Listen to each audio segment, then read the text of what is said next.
Birinci zeyl, makam itibariyle 25. söze ilhak edilen zeyillerden 7. şua'ın 1. makamının 17. mertebesidir. Bu dünyada hayatın gayesi ve hayatın hayatı iman olduğunu bilen bu yorulmaz ve tok olmaz dünya seyyahı ve kainattan Rabbini soran yolcu kendi kalbine dedi ki, aradığımız zatın sözü ve kelamı denilen bu dünyada en meşhur ve en parlak ve en hakim ve ona teslim olmayan herkese her asırda meydan okuyan Kur'an-ı Mucizül Beyan namındaki kitaba müracaat edip o ne diyor bilelim. Fakat en evvel bu kitap bizim Halık'ımızın kitabı olduğunu ispat etmek lazımdır diye taharriye başladı. Bu seyyah bu zamanda bulunduğu münasebetiyle en evvel manevi icaz-ı Kur'ani'nin lemaları olan Risale-i Nur'a baktı ve onun 130 risaleleri, Ayat-ı Furkaniye'nin nükteleri ve ışıkları ve esaslı tefsirleri olduğunu gördü. Ve Risale-i Nur bu kadar muannit ve mülhit bir asırda her tarafa hakaiki Kur'aniye'yi mücahidane neşrettiği halde karşısına kimse çıkamadığından ispat eder ki onun üstadı ve menbaı ve merci'i ve güneşi olan Kur'an semavidir, beşer kelamı değildir. Hatta Risale-i Nur'un 100'er hüccetlerinden bir tek hücceti Kur'aniyesi olan 25. söz ile 19. mektubun ahiri Kur'an'ın 40 vecihle mucize olduğunu öyle ispat etmiş ki kim görmüşse değil tenkit ve itiraz etmek, belki ispatlarına hayran olmuş, takdir ederek çok sena etmiş. Kur'an'ın veçi icazını ve hak kelamullah olduğunu ispat etmek cihetini Risale-i Nur'a havale ederek, yalnız kısa bir işaretle büyüklüğünü gösteren birkaç noktaya dikkat etti. Birinci nokta, nasıl ki Kur'an bütün mucizatıyla ve hakkaniyetine delil olan bütün hakaykıyla Muhammed Aleyhisselatu Vesselam'ın bir mucizesidir. Öyle de Muhammed Aleyhisselatu Vesselam da bütün mucizatıyla ve delail-i nübüvvetiyle ve kemalat-ı ilmiyesiyle Kur'an'ın bir mucizesidir ve Kur'an kelamullah olduğuna bir hüccet-i kâtıasıdır. İkinci nokta, Kur'an bu dünyada öyle nurani ve saadetli ve hakikatli bir surette bir tebdil-i hayat-ı içtimaiye ile beraber insanların hem nefislerinde, hem kalplerinde, hem ruhlarında, hem akıllarında, hem hayat-ı şahsiyelerinde, hem hayat-ı içtimaiyelerinde, hem hayat-ı siyasiyelerinde öyle bir inkılap yapmış ve idame etmiş ve idare etmiş ki 14 asır müddetinde her dakikada 6666 ayetleri kemal-i ihtiramla hiç olmazsa 100 milyondan ziyade insanların dilleriyle okunuyor ve insanları terbiye ve nefislerini tezkiye ve kalplerini tasfiye ediyor. Ruhlara inkişaf ve terakki ve akıllara istikamet ve nur ve hayata hayat ve saadet veriyor. Elbette böyle bir kitabın misli yoktur, harikadır, fevkaladedir, mucizedir. Üçüncü nokta, Kur'an o asırdan ta şimdiye kadar öyle bir belagat göstermiş ki, Kabe'nin duvarında altınla yazılan en meşhur ediplerin Muallekat-ı Seb'a namıyla şöhret şiar kasidelerini o dereceye indirdi ki, Lebid'in kızı babasının kasidesini Kabe'den indirirken demiş, ayata karşı bunun kıymeti kalmadı. Hem bedevi bir edip, فَاسْدَعْ بِمَا تُؤْمَرْ ayeti okunurken işittiği vakit secdeye kapanmış. Ona dediler, sen Müslüman mı oldun? Dedi, yok, ben bu ayetin belagatına secde ettim. Hem ilmi belagatın dahilerinden Abdülkahir-i Cürcani ve Sekkaki ve Zemahşeri gibi binler dahi imamlar ve mütefennin edipler icma ve ittifakla karar vermişler ki Kur'an'ın belagatı takat-ı beşerin fevkindedir, yetişilmez. Hem o zamandan beri mütemadiyen meydan-ı muarazaya davet edip mağrur ve enaniyetli ediplerin ve velilerin damarlarına dokundurup gururlarını kıracak bir tarzda der: ya bir tek surenin mislini getiriniz veyahut dünyada ve ahirette helaket ve zilleti kabul ediniz diye ilan ettiği halde, o asrın muannit velileri bir tek surenin mislini getirmekle kısa bir yol olan muarazayı bırakıp uzun olan ve can ve mallarını tehlikeye atan muharebe yolunu ihtiyar etmeleri ispat eder ki o kısa yolda gitmek mümkün değildir. Hem Kur'an'ın dostları Kur'an'a benzemek ve taklit etmek şevkiyle ve düşmanları dahi Kur'an'a mukabele ve tenkit etmek sevkiyle o vakitten beri yazdıkları ve yazılan ve telâuk-ı efkâr ile terakki eden milyonlar Arabi kitaplar ortada geziyor. Hiçbirisi ona yetişemediğini hatta en âmi adam dahi dinlese elbette diyecek: bu Kur'an bunlara benzemez ve onların mertebesinde değil, ya onların altında veya umumunun fevkinde olacak. Umumunun altında olduğunu dünyada hiçbir fert, hiçbir kafir, hatta hiçbir ahmak diyemez. Demek mertebe-i belagatı umumun fevkindedir. Hatta bir adam "Sebbeha lillahi ma fis semavati vel ard" ayetini okudu, dedi: bunun harika telakki edilen belagatını göremiyorum. Ona denildi: sen dahi bu seyyah gibi o zamana git, orada dinle. O da kendini Kur'an'dan evvel orada tahayyül ederken gördü ki mevcudat-ı alem perişan, karanlıklı, camit ve şuursuz ve vazifesiz olarak hali, hadsiz, hudutsuz bir fezada, kararsız, fani bir dünyada bulunuyorlar. Birden Kur'an'ın lisanından bu ayeti dinlerken gördü. Bu ayet, kainat üstünde, dünyanın yüzünde öyle bir perde açtı, ışıklandırdı ki, bu ezeli nutuk ve sermedi ferman, asırlar sıralarında dizilen zişuurlara ders verip gösteriyor ki, bu kainat bir cami kebir hükmünde, başta semavat ve arz olarak, umum mahlukat hayatlarane zikir ve tesbihte ve vazifeler başında cuşu huruşla mes'udane ve memnunane bir vaziyette bulunuyor diye müşahede etti ve bu ayetin derece-i belagatını zevk ederek sair ayetleri buna kıyasla Kur'an'ın zemzeme-i belagatı, arzın nısfını ve nev-i beşerin humsunu istila ederek haşmet-i saltanatı kemali ihtiramla 14 asır bila fasıla idame ettiğinin binler hikmetlerinden bir hikmetini anladı. 4. nokta. Kur'an öyle hakikatlı bir halavet göstermiş ki en tatlı bir şeyden dahi usandıran çok tekrar, Kur'an'ı tilavet edenler için değil usandırmak, belki kalbi çürümemiş ve zevki bozulmamış adamlara tekrar tilaveti halavetini ziyadeleştirdiği,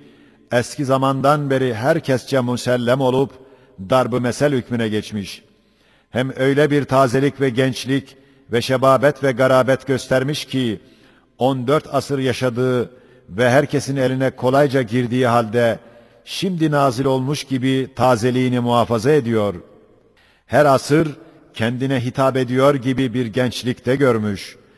Her taife-i ilmiye ondan her vakit istifade etmek için kesretle ve mebzuliyetle yanlarında bulundurdukları ve üslubu ifadesine ittiba ve iktida ettikleri halde o üslubundaki ve tarzı beyanındaki garabetini aynen muhafaza ediyor. 5. nokta. Kur'an'ın bir cenahı mazide, bir cenahı müstakbelde, kökü ve bir kanadı eski peygamberlerin ittifaklı hakikatları olduğu ve bu onları tasdik ve teyit ettiği ve onlar dahi tevafukun lisanı haliyle bunu tasdik ettikleri gibi, öyle de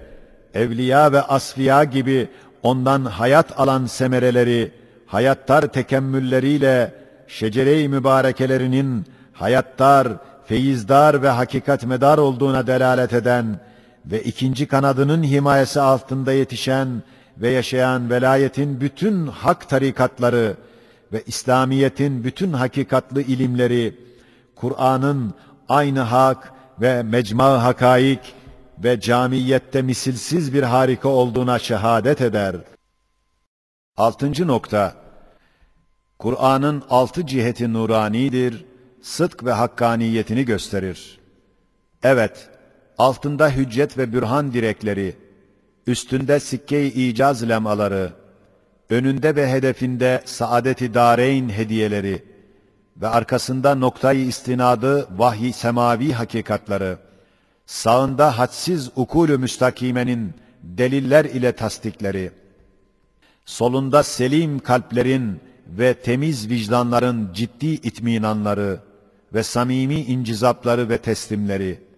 Kur'an'ın fevkalade, harika, metin, hücum edilmez bir kal'a-i semaviye-i arziye olduğunu ispat ettikleri gibi,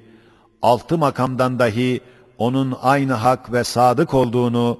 ve beşerin kelamı olmadığını ve yanlışı bulunmadığını imza eden, başta bu kainatta daima güzelliği izhar, iyiliği ve doğruluğu himaye ve sahtekarları ve müfterileri imha ve izale etmek adetini bir düsturu faaliyet ittihaz eden bu kainatın mutasarrıfı, o Kur'an'a alemde en makbul, en yüksek, en hakimane bir makamı hürmet ve bir mertebe-i muvaffakiyet vermesiyle onu tasdik ve imza ettiği gibi, İslamiyet'in menbaı ve Kur'an'ın bir tercümanı olan zatın aleyhissalatu vesselam, herkesten ziyade ona itikat ve ihtiramı ve nüzulü zamanında uyku gibi bir vaziyet-i naimanede bulunması ve sair kelamları ona yetişememesi ve bir derece benzememesi ve ümmiyetiyle beraber gitmiş ve gelecek hakiki hadisat-ı kevniyeyi gaybiyane Kur'an ile tereddütsüz ve itminan ile beyan etmesi ve çok dikkatli gözlerin nazarı altında hiçbir hile, hiçbir yanlış vaziyeti görülmeyen o tercüman, bütün kuvvetiyle Kur'an'ın her bir hükmünü öyle iman ve tasdik edip, hiçbir şey onu sarsmaması dahi, Kur'an'ın semavi, hakkaniyetli ve kendi Halik-i Rahim'inin mübarek kelamı olduğunu imza ediyor. Hem nevi insanın humsu, belki kısmı azamı, göz önündeki o Kur'an'a müncezibane ve dindarane irtibatı ve hakikatperestane ve müştakane kulak vermesi ve çok emarelerin ve vakaların ve keşfiyatın şehadetiyle cin ve melek ve ruhaniler dahi tilaveti vaktinde pervane gibi etrafında hakperestane toplanmaları, Kur'an'ın kainatça makbuliyetine ve en yüksek bir makamda bulunduğuna bir imzadır. Hem nev-i beşerin umum tabakaları, en gabi ve amiden tut, ta en zeki ve alime kadar her birisi, Kur'an'ın dersinden tam hisse almaları ve en derin hakikatleri fehmetmeleri ve yüzer fen ve ulûm-i İslamiyenin ve bilhassa şeriat-ı kübranın büyük müştehitleri ve usulü'd-din ve ilmi kelamın dahi muhakkikleri gibi her taife kendi ilmine ait bütün hacatını ve cevaplarını Kur'an'dan istihraç etmeleri, Kur'an'ın menba hak ve madeni hakikat olduğuna bir imzadır. Hem edebiyatça en ileri bulunan Arap edipleri, şimdiye kadar Müslüman olmayanlar, muarazaya pek çok muhtaç oldukları halde, Kur'an'ın icazından 7 büyük veci varken, yalnız bir tek veci olan belagatının, tek bir suresinin mislini getirmekten istinkafları ve şimdiye kadar gelen ve muaraza ile şöhret kazanmak isteyen meşhur belilerin ve dahi alimlerin onun hiçbir veci icazına karşı çıkamamaları ve acizane sükût etmeleri, Kur'an mucize ve takat-ı beşerin fevkinde olduğuna bir imzadır.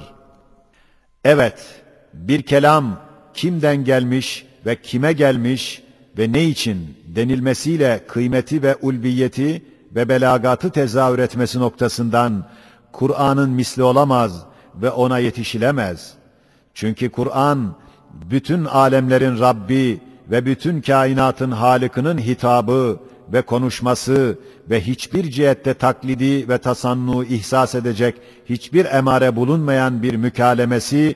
ve bütün insanların belki bütün mahlukatın namına mebus ve nevi beşerin en meşhur ve namdar muhatabı bulunan ve o muhatabın kuvvet ve vüs'at-ı imanı, koca İslamiyet'i tereşşüh edip, sahibini Kâb-ı Kavseyn makamına çıkararak, muhatab-ı Samedaniyye'ye mazhariyetle nüzul eden ve saadet-i dâreyne dair ve hilkat-ı kainatın neticelerine ve ondaki Rabbani maksatlara ait mesaili ve o muhatabın bütün hakaiki İslamiye'yi taşıyan en yüksek ve en geniş olan imanını beyan ve izah eden